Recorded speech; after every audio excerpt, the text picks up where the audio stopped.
আমাকে একটা ডিম পোস্ট করে দিবি? একটা মানুষ সারাদিনে কতগুলো ডিম খায়? ডিম চুদ্দ খা। খাইরুল একটা বিয়া করান, আমার খাইরুলের বউ দেখতে ইচ্ছা করতেছে। এবার খায়রুলকে বিয়ে করানোর চিন্তা ভাবনা করছেন তার মা।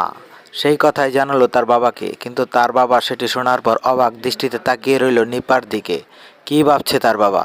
হ্যালো বন্ধুরা, আসসালামু আলাইকুম। কেমন আছেন সবাই? আশা করি সবাই ভালো আছেন।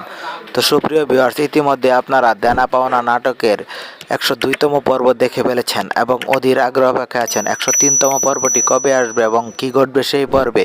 সমস্ত কিছু জানিয়ে দেবো আজকের এই ছোট্ট ভিডিওটিতে, তাই সম্পূর্ণ ভিডিওটি দেখতে থাকুন কোনো রকম স্কিপ করা ছাড়া। আর হ্যাঁ সুপ্রিয় ভিউয়ার্স, আপনি যদি আমাদের এই ছোট্ট চ্যানেলে নতুন হয়ে থাকেন তাহলে অবশ্যই চ্যানেলটি সাবস্ক্রাইব করে পাশে থাকা বেল আইকনটি বাজিয়ে রাখবেন।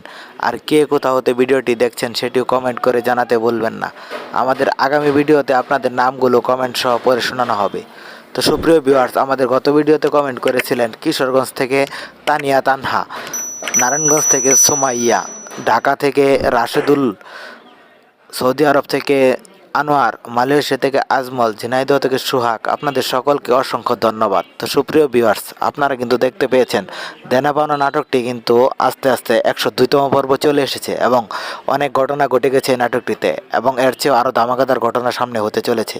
খায়রুল কি তার আসল বাবাকে ফেরত পাবে? আপনাদের কি মনে হয়? আপনাদের মূল্যবান মতামত কমেন্ট করবেন। আপনাদের মতামতের ভিত্তিতেই কিন্তু সিনেমাওয়ালা টিম তাদের পরবর্তী পর্বগুলো তৈরি করবে।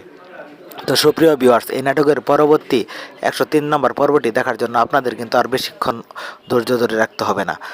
এই নাটকের পরবর্তী 103তম পর্বটি আসতে চলেছে আগামী রবিবার দুপুর 12টার সময় সিনেমাওয়ালা এন্টারটেনমেন্ট ইউটিউব চ্যানেলে। তো সবার আগে নাটকটি দেখতে চ্যানেলটি সাবস্ক্রাইব করে পাশে থাকা বেল আইকনটি বাজিয়ে রাখবেন।